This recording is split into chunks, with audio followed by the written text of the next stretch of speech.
পাড়ায় পাড়ায় গিয়ে বলছে এটা মুসলমানদের দল, এরা বিজেপির দালাল। তাই তো আমরা বলি ধর্ষকদের, আমার মাটি আমার মা, ধর্ষকদের হবে না। কিন্তু আমরা কি দেখতে পেলাম, দিল্লিতে দাদা বসে আছেন আর এখানে দিদি। যখন দিদির ভাইপো থেকে শুরু করে পিসি ভাইপো দিদিরা যখন একটু কেস খেয়ে যায়, তখন তারা বলেন, যারা পাড়ায় পাড়ায় গিয়ে বলছেন আইএসএফ বিজেপির দালাল, আইএসএফ মুসলমানদের দল, একটু শুনে যান। সেই সকল তৃণমূল নেতৃত্বদেরকে বলতে চাই, সেদিন বলেছিলেন সব হাতে কাজ চাই, সব পেটে ভাত চাই, বদলা নয় বদল চাই বলে সাধারণ মানুষকে ভুল বুঝিয়ে ক্ষমতায় এসেছিলেন। তাহলে আসুন একটু শুনে যান। 1998 সালের দলটা তো বললাম, তারপরে এখন কি দেখতে পেলাম, যখনই দিদি একটু কেস খেয়ে যায় তখনই তিনি বলতে থাকেন ও বন্ধু তুমি শুনতে কি পাও, ও বন্ধু তুমি শুনতে কি পাও। আর তখন দিল্লি থেকে দাদা যখন বিভাজনের রাজনীতি, সাম্প্রদায়িকতার রাজনীতি, পশ্চিমবঙ্গের সম্প্রীতিকে লঙ্ঘন করার জন্য যখন দাদার প্রয়োজন হয়, দাদাও তখন বলে ও বন্ধু এ গান আমার, ও বন্ধু এ গান আমার। পিসি আর দাদা আর দিদির মধ্যে এটাই হচ্ছে সম্পর্ক।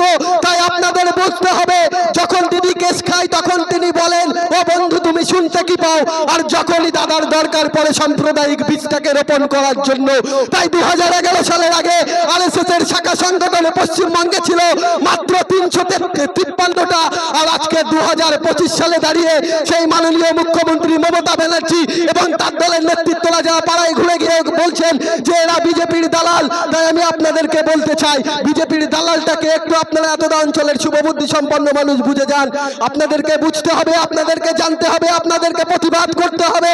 যারা বলছেন বিজেপির দালাল, সেই 1998 সাল গেল, পিসি দাদা দিদির সম্পর্কটাও গেল।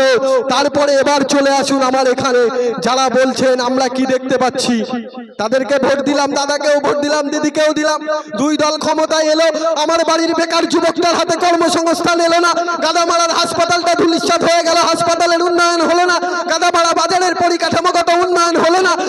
এতটা অঞ্চলের সাধারণ মানুষ যে কোথাও শ্রমজীবী, তারা শ্রমজীবী মানুষ, কৃষক, তারা শ্রমিকের কাজ করবে, তার জন্য একটা শ্রমিকের জন্য একটা শিল্প তৈরি হলো না, একটা শিক্ষা কেন্দ্র হলো না, আমার মা বোনের নিরাপত্তাও এ রাজ্যের সরকার দিতে পারলো না। তাই যারা বলছেন এরা বিজেপির দালাল, তারা শুনে যান। 2011 সালের আগে পশ্চিমবঙ্গে 453টা আরএসএস এর সংগঠন ছিল গোটা পশ্চিমবঙ্গে জুড়ে, আর আজকে 2025 সালে দাঁড়িয়ে সেই মামাটি মানুষের সরকার, যে সরকার আজকে পাড়ায় পাড়ায় গিয়ে বলছেন আইএসএফ বিজেপির দালাল, সেই সকল নেতৃত্বদেরকে বলতে চাই 2011 সালের আগে ওপেন মাইকে বলে যাচ্ছি পশ্চিমবঙ্গে 450 আরএসএস এর সংগঠন ছিল, আর আজকে 2025 সালে তৃণমূল কংগ্রেসের এই 15 বছরের রাজত্বের ভিতরে 14,500 প্লাস আরএসএস এর সংগঠন গোটা পশ্চিমবঙ্গে মাথা তুলে দাঁড়িয়েছে, তৈরি হয়েছে। তাহলে ভাবুন, ওই জন্য তো বলছিলাম যে পিসি ভাইপোর কি সম্পর্ক। এতটা অঞ্চলের মানুষকে আপনাদেরকে ভাবতে হবে, আপনাদেরকে ভাবতে হবে। আপনার ভোট দিয়ে তারা এসি রুমে বসে কনফারেন্স করে, আপনার ভোট দিয়ে তারা কনভয়ে গাড়ি নিয়ে ঘুরে বেড়ায়, আপনার ভোট নিয়ে তারা ভুড়ি মানে নিরাপত্তা নিয়ে ঘুরে বেড়ায়। আপনাকে ভাবতে হবে, আপনার ভোট নিয়ে যাচ্ছে। ওই যে রাকেশ বলছিল ইভিএম এর সামনে দাঁড়িয়ে 10 সেকেন্ডের ভোট হয়, হ্যাঁ 10 সেকেন্ডেরই ভোট হয়, কিন্তু ভাবতে হবে ওই 10 সেকেন্ডে আপনার বাড়ির কর্মসংস্থানটার জন্য আপনাকেই লড়াই করতে হবে। আপনার গাদামারার বাজারের যে হাসপাতালটা ছিল, সেই হাসপাতালের জন্য এই গাদামারার মানুষকে চিকিৎসার জন্য বারাসাতে ছুটে যেতে হবে না, কল্যাণী ছুটে যেতে হবে না, জাগুলিয়াতে ছুটে যেতে হবে না, আমডাঙ্গাতে ছুটে যেতে হবে না। কারণ এখনকার যে অবস্থা, বলুন যদি একটা মায়ের কোনো অসুবিধা হয়, এখান থেকে আমডাঙ্গায় যেতে যেতেই তার সমস্যা হয়ে যাবে। তাহলে আপনাদেরকে ভাবতে হবে, গাদামারার মানুষ তো ভোট দিয়েছিল, এ গাদামারার মানুষকেও ভোট দিয়ে, রফিকুর রহমানকে ভোট দিয়ে তারা পার্লামেন্ট বিধানসভাতে পাঠিয়েছে। বলুন এ গাদামারার জন্য, মরিচার জন্য মাননীয় বিধায়ক সাহেব কি করেছে, এ রাজ্যের মুখ্যমন্ত্রী মমতা ব্যানার্জি কি করেছে, ভাবতে হবে আমার আপনাকে। আসুন, যারা মনে করছেন, আমি জানি এখানে আমি ছোট থেকে বড় হয়েছি, এখানে আমি ছোট থেকে বড় হয়েছে, গাদামারা এলাকা আমার খুব পরিচিত, এখানে যারা আছেন তারা জানবেন গাদামারার সমস্যা, গাদামারার দুর্দশা আমি খুব ভালো রকম জানি, তাদেরকে কোন পরিস্থিতির মোকাবেলা করতে হয়। তারপরেও আমরা কি দেখেছি, আমরা কি দেখি, গাদামারার সাধারণ মানুষকে ভোটাধিকার হরণ করে নেওয়া হয়। আমরা জানি এই মেটোপাড়া থেকে শুরু করে, উড়োলা থেকে শুরু করে, মরিচা থেকে শুরু করে, কিভাবে ভোটের দিন বাইক বাহিনী গিয়ে বোমাবাজি করে তারা বুথের পর বুথ ছাপ্পা মেরে চলে আসে। কারা কারা ছাপ্পা মারে সেটাও আমরা জানি। তাই আজকে থেকে আইএসএফ বলে যাচ্ছে আমনগর বুকে মেটোপাড়া বলুন, নতুন গ্রাম বলুন, বসরডাঙ্গা বলুন, মাসুন্ডা বলুন, এই যে সকল এলাকায় যারা ছাপ্পাবাজি করেন কারা করেন সেটাও আমরা জানি। বলে যাচ্ছি এটা 2021 সাল নয়, 2025 সাল, আর সামনে 26 সালে নির্বাচন। এ মাইকের আওয়াজ যদি সেই সকল বন্ধুদের কানে গিয়ে পৌঁছায়, এখনো বলে যাচ্ছি সাবধান। রাকেশ বলছিল এটা শুধু মাইকের কথা নয়, 5 টাকার পেনের যে গল্পটা আপনাকে সাজিয়ে দেবে, শুধু একবার কলকাতার হাইকোর্টের গাদামারা করতে হবে, আপনার কোনো বাবা বাঁচাতে পারবে না, যেমন পার্থকে মাননীয় মুখ্যমন্ত্রী মমতা ব্যানার্জি পারেনি। তাই তো বলছিলাম যখন ভাইপোর ঘাড়ে হাত পড়ে তখন দিদি এখান থেকে দাদাকে স্মরণ করে বলে, ও বন্ধু তুমি শুনতে কি পাও। আর যখন বাংলায় বিভাজনের রাজনীতি তৈরি করা হয়, যখন বাংলায় তৃণমূল কংগ্রেসের কোন নেতৃত্ব ধর্ষণে ফেঁসে যায়, তখন এখান থেকে দিদিমণি বলেন, ও বন্ধু তুমি শুনতে কি পাও। আর বিভাজনের রাজনীতির জন্য দাদা বলেন, এ বন্ধু এ গান আমার, এ গান আমার। এটাই তৃণমূল বিজেপির সম্পর্ক। ভাবতে হবে আমরা 10 সেকেন্ডের ভোট দিই। ওই 10 সেকেন্ডে আমার বোনটা, আমি জানি এখানে আমি বড় হয়েছি, এ গাদামারা বাজারে আমার অনেক বোন রাতের অন্ধকারে টিউশন পড়তে আসে। আমাদের ভয় হয়, এতটা অঞ্চলের যে সকল আমার বাবা কাকারা আছেন বলুন, আপনার বাড়ির যে বাচ্চাটা, যে আমার এই বোনটা এই গাদামারা বাজারে টিউশন পড়তে আসে, যতক্ষণ না পর্যন্ত ওই নতুন গ্রামের ভিতরে, মরিচার ভিতরে, এদিকে আপনার বলুন মেটোপাড়া, আনুকা, কুন্দপাড়া, যেটাই বলুন না কেন, যতক্ষণ না পর্যন্ত বাড়ি যেতে পারে, আপনি বাবা মা নিশ্চিন্তে বাড়িতে থাকতে পারেন, এটা বলতে পারবেন? ভয় হয় আমাদের, কারণ সেই হাঁসখালির কথা মনে পড়ে যায়। আসুন হাঁসখালিকে ছেড়ে দিন, আরো একটা দল আছে দাদার দল, যিনি 2014 সালে ক্ষমতায় এসেছেন, সেই বিজেপি। তারা কি বলছেন? হিন্দু হিন্দু ভাই ভাই, ওটা তো মুসলমানের দল। নওশাদ সিদ্দিকী দাড়ি টুপি রেখে, ওটা তো মুসলমানের দল, ওটা তো মুসলমানের জন্য লড়াই করে, শুধু ওয়াকাফের জন্য লড়াই করে না। বন্ধু, এতটা অঞ্চলের মানুষকে শুনতে হবে, যে শুভেন্দু অধিকারী যে দলের নেতৃত্ব ঝান্ডাটা কাঁধে নিয়ে বলছেন, সেই শুভেন্দু অধিকারী কোন জায়গায় থেকে কোন দলে 650 কোটি টাকার দুর্নীতি করে সেই দলটাকে সেটাকে চাপা দেওয়ার জন্য, যে সেটা কোথায় গেল আর তার কতটা পাম্প আছে, কতটা টলার আছে আমরা জানি বন্ধু, আপনাদেরকেও জানতে হবে। তাই আজকে তিনি এ ফুল আর ও ফুলটা বদল করে নিয়ে, আসলে এ ফুল বলুন বিজেপি বলুন আর পদ্ম ফুল বলুন আমরা বিজেপি বলি, এই দলটার জন্ম তো একটা জায়গায় থেকে, এ দলের বাবা তো এক জোড়ায় তিনি নাগপুরে বসে আছেন। এই আরএসএস এর বীজ থেকেই তো এই তৃণমূল বিজেপির জন্ম, কারণ অটল বিহারী বাজপেয়ীর হাত ধরে যে দলটা তৈরি হয়েছিল সেটাই তৃণমূল কংগ্রেস, আর অটল বিহারী বাজপেয়ী ছিলেন সেই আরএসএস সমর্থিত বিজেপি দলের থেকে প্রধানমন্ত্রী। তাহলে আমাদেরকে ভাবতে হবে, বললাম তো 2011 সালের আগে কটা আরএসএস এর সংগঠন তৈরি হয়েছিল। আমি কিছুদিন আগে নিউজে দেখছিলাম যে হয়তো এবারের মানে মহালয়ার পর থেকে, বিজয় দশমীর পর থেকে পরের বছরে সামনে দুর্গা উৎসব আসছে, আমার বাঙালি হিন্দু ভাইদের সব থেকে বড় উৎসব।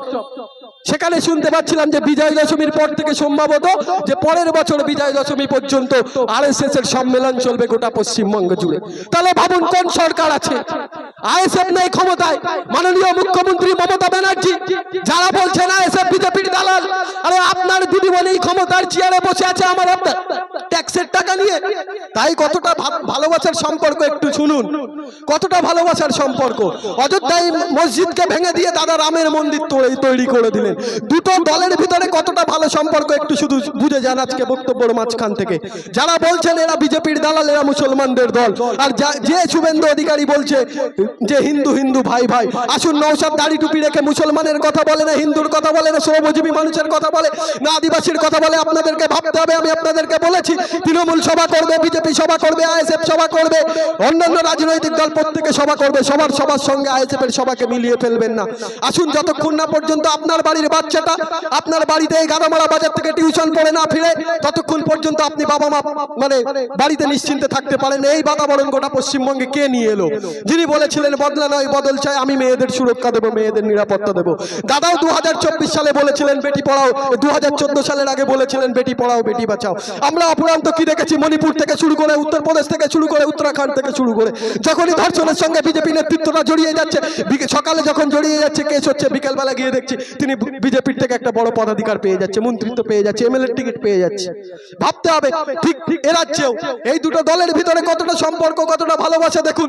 দাদা তৈরি করলেন অযোধ্যাতে রামের মন্দির বলে জয় শ্রীরাম জয় শ্রীরাম। দিদিকে তখন বলছেন, দিদি বলছেন দাদা যদি তৈরি করতে পারে আমি কিসে কম যাই, আমি কিসে কম যাই। দাদা রাম মন্দির তৈরি করে দিলেন, এখানে তো আর লক্ষ্মীর ভান্ডার চলছে না, লক্ষ্মীর ভান্ডার মানুষ নিতে চাইছে না, লক্ষ্মীর ভান্ডারের বিরুদ্ধে আওয়াজ তুলে আছে।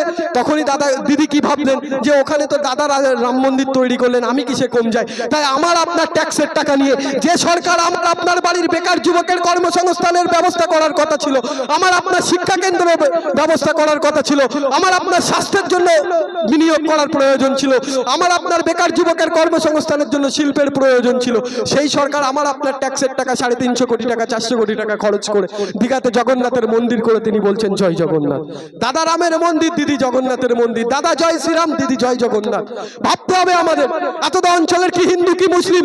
আমি জানি এখানে আমাদের হিন্দু মুসলিম আমরা সম্প্রীতির সঙ্গে বসবাস করি গাদামারাতে। এই গাদামারার পরিবেশ আমার অত্যন্ত পরিচিত, আমি এখানে বড় হয়েছি, তাই আমি বলতে পারি এই গাদামারাতে আমরা হিন্দু মুসলমান একসঙ্গে বসবাস করতাম। কিন্তু 2011 সালের পর থেকে 2014 সালের পর থেকে কেমন যেন প্রত্যেকটা মানুষের ভিতরে একটা ভয় ঢুকে গেছে, কেমন যেন একটা ভয় ঢুকে গেছে। ভয়টা কে তৈরি করলো? আপনাদেরকে ভাবতে হবে কাদেরকে ভোট দিয়েছিলাম শিক্ষার জন্য, আমাদের ট্যাক্সের টাকা নিয়ে তারা মন্দির তৈরি করছে। একটা রাজনৈতিক দলের কোনোদিন কর্মসূচির ভিতরে বা তার মৌলিক অধিকারের ভিতরে একটা রাজনৈতিক দলের কোনোদিন এখতিয়ারের ভিতরে পড়ে না তাকে মন্দির তৈরি করতে হবে, মসজিদ তৈরি করতে হবে। তাদের এখতিয়ার হলো তারা সাধারণ মানুষের ট্যাক্সের টাকা নিয়ে মন্দির তৈরি করবে, মসজিদ তৈরি করবে না। তারা সাধারণ মানুষের ট্যাক্সের টাকা নিয়ে সাধারণ মানুষের কর্মসংস্থানের ব্যবস্থা করবে, সাধারণ মানুষের নিরাপত্তার ব্যবস্থা করবে, সাধারণ মানুষের চিকিৎসার জন্য এলাকার হাসপাতালগুলোর মান উন্নয়ন করবে। কিন্তু আমরা কি দেখতে পেলাম? 10,000 শিক্ষা প্রতিষ্ঠানকে বন্ধ করে দিয়ে 21,000 মদের দোকানের লাইসেন্স মাননীয় মুখ্যমন্ত্রী মমতা ব্যানার্জি দিয়ে দিলেন।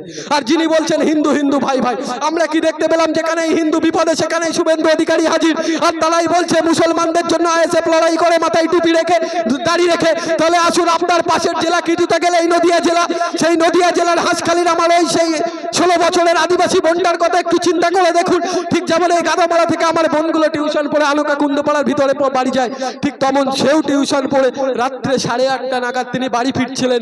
আর সেই তৃণমূল কংগ্রেসের পঞ্চায়েতের প্রধান আমার সেই বোনটার উপরে ঝাঁপিয়ে গিয়ে রাতের অন্ধকারে তাকে ধর্ষণ করে জ্যান্ত পুড়িয়ে মেরে দিল। আমার সেই বাবা মাকে সেই বোনটার মুখটাও দেখতে দেওয়া হয়নি, তারপরেও তাকে মেরেও তারা ক্ষান্ত হননি। তখন কি দেখতে পেলাম?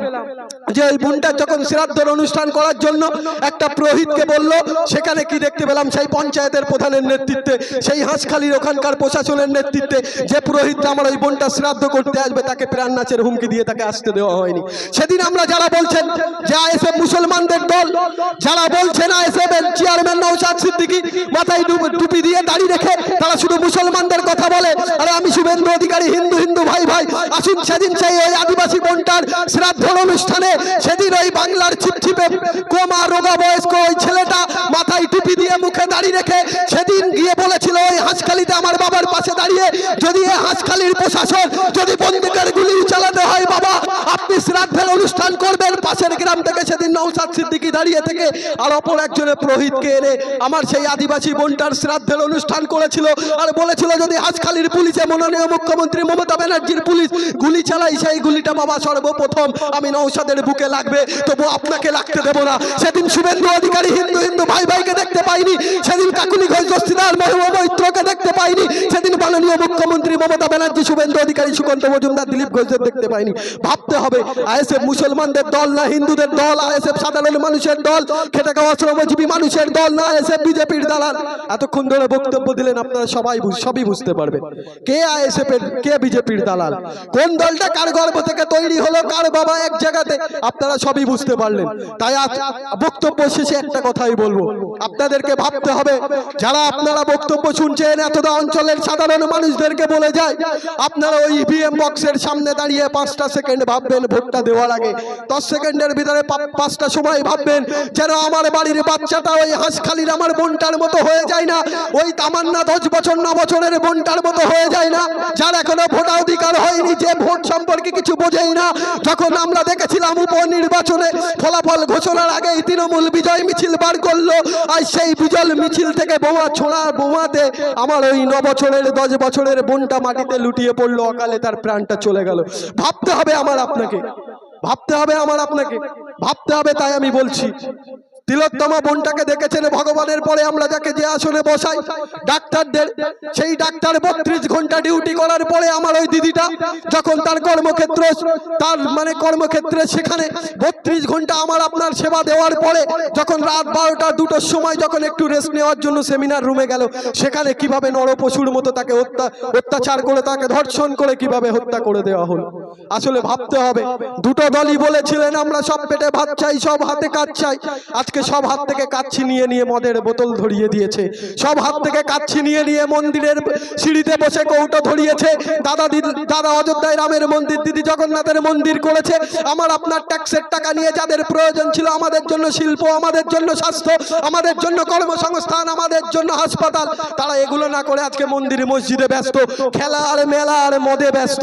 তাই আপনাদের ভাবতে হবে 21,000 মদের দোকান চান না 10,000 শিক্ষা প্রতিষ্ঠান চান, না গাদামারা বাজারের ওই হাসপাতালটা, তারপর গাদামারার হাসপাতালটার পরিকাঠামোগত উন্নয়ন চান, না আপনাদের সাধারণ মানুষের খেটে খাওয়া মানুষের হাতে কচ্ছা। তাই ভাবতে হবে, 10 সেকেন্ড ভাববেন যেন আপনার বাড়ির মেয়েটা, আমার বোনটাও গাদামারা থেকে নিরাপদে ফিরতে পারে। আমার বাড়ির বেকার যুবকটা যেন কর্মসংস্থানের জন্য দিনের পর দিন না কাঁদে। আপনার স্বাস্থ্য পরিকাঠামোর জন্য যেন বারাসাত, আমডাঙ্গা, জাগুলিয়া, কল্যাণীতে ছুটে যেতে না হয়। আপনি গাদামারার মানুষ, গাদামারাতেই চিকিৎসা পাবেন। এগুলো ভাবতে হবে। আমার আপনার ট্যাক্সের টাকা, আপনি মুড়ি খাচ্ছেন, মুড়ি থেকেও ট্যাক্স দিতে হচ্ছে। তাহলে ভাবতে হবে। আর যারা বুথে রিগিং করেন আমরা জানি, তাদেরকে বলে দিয়েছি এটা 2026 সাল, আপনাকে কলকাতার হাইকোর্ট আর আপনাকে এই গাদামারা ছোটাছুটি করাবো, খাওয়ার পর্যন্ত সময় পাবেন না। এই কথা বলে আমি আমার সংক্ষিপ্ত বক্তব্য শেষ করছি। ইনকিলাব জিন্দাবাদ, আইএসএফ জিন্দাবাদ, বিশ্বজিৎ মাইতি জিন্দাবাদ, নওশাদ সিদ্দিকী জিন্দাবাদ।